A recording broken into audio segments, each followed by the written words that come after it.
Good afternoon, friends. I have breaking news to share with you today.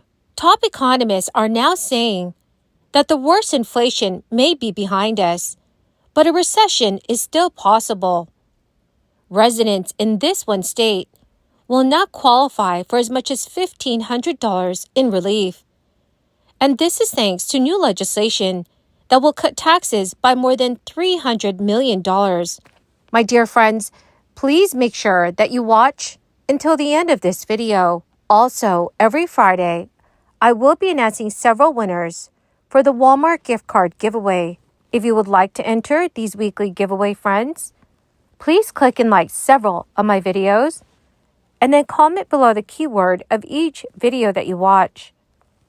The more videos that you comment on, friends, the greater your chances of winning these giveaways. Please make sure that you do stay tuned. I will be announcing the winners of yesterday's giveaway. The bill's Green New Deal provisions, which were originally projected to cost around $400 billion, are now expected to cost somewhere in the range of $660 billion to more than $1 trillion.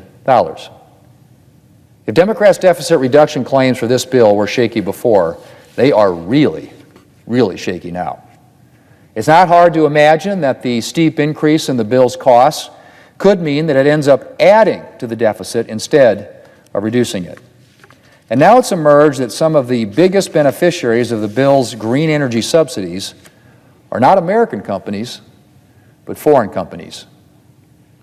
Not only that, billion-dollar companies are expected to receive the lion's share of the bill's green energy tax subsidies. Ironic for a president who claims he wants to make big companies, quote, pay their fair share. It also turns out that the bill's provisions are actually driving up the cost of green energy projects and inflating the cost of project materials and labor. It's no wonder that President Biden recently said of the Inflation Reduction Act, and I quote, "I wish I hadn't called it that," end quote. And Mr. President, I haven't even mentioned other aspects of this legislation, like the bill's price controls for prescription drugs, which will curtail medical innovation and the development of new medications. When the Biden administration originally proposed this policy, research from the University of Chicago projected that price controls on prescription drugs and Medicare would result in 135 fewer new drugs available to patients.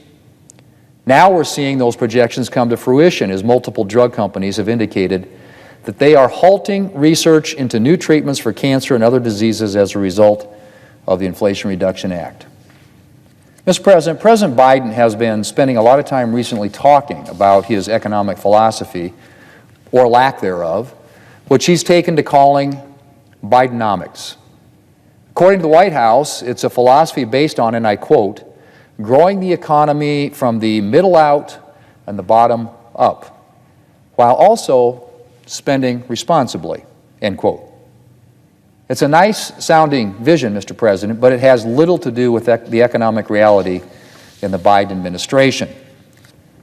So-called American Rescue Plan Act, the massive Democrat spending spree that helped plunge our economy into a 2-year-plus inflation crisis, is proof enough that, quote, spending responsibly is not exactly the modus operandi for Democrats and for President Biden.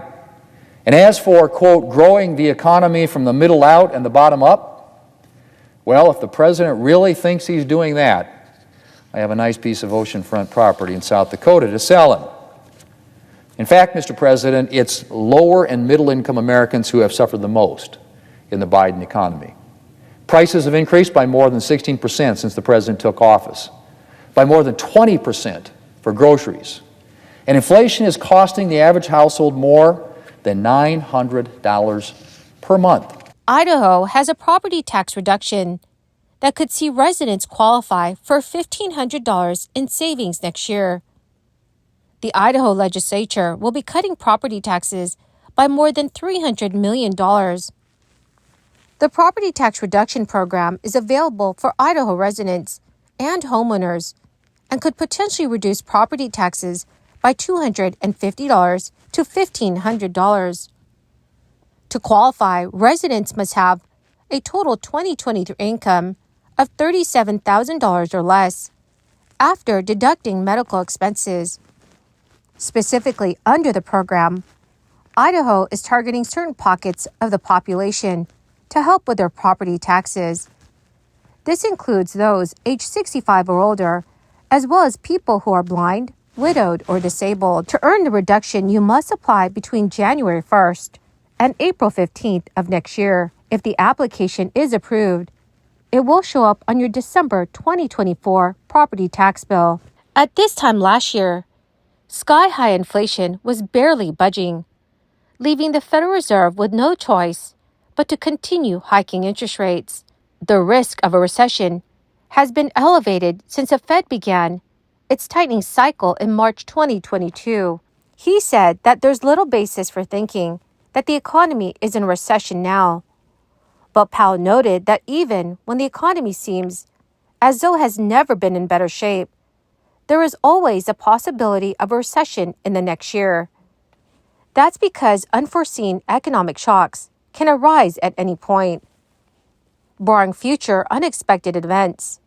Some economists think present conditions still have the potential to usher in a recession in the coming year.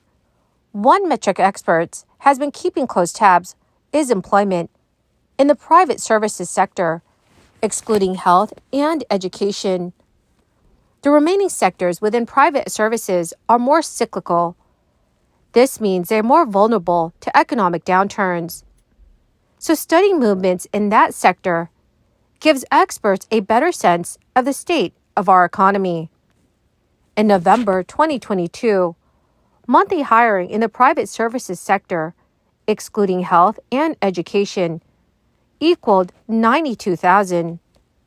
The November 2023 jobs report shows a steep drop, with 22,000 new hires in the same sectors.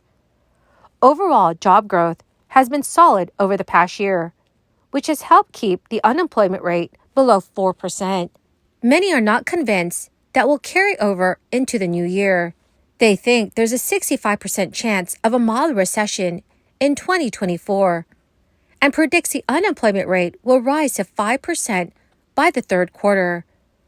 That's almost a percentage point higher than Fed officials' median projection for the unemployment rate in 2024. There's also recession risks stemming from the Fed itself. That's because the central bank's current high level of interest rates is intended to slow the economy to help bring inflation closer to its 2% target rate. But if inflation continues to recede and the Fed waits too long to cut interest rates, it could prevent the economy from growing. That means it's going to be challenging for the Fed to determine when it makes sense to cut interest rates, if at all. But on the other hand, there's also the danger that inflation becomes much harder to fight.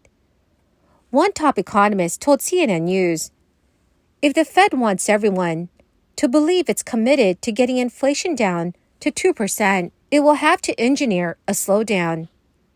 That could mean keeping rates higher for longer than investors are currently anticipating, or even raising interest rates. Well, my marvelous and most magnificent friends, that is the end of my daily stimulus update video for today. Dearest friends, thank you so much for being part of this community. To say thank you, I will be announcing several winners for the Walmart gift card giveaway every Friday.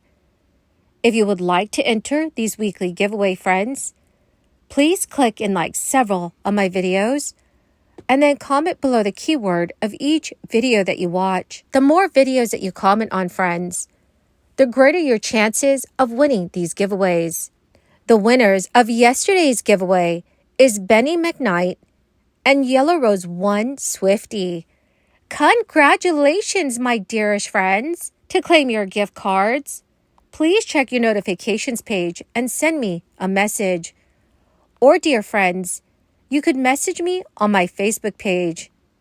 Thank you, and have a wonderful and very blessed weekend.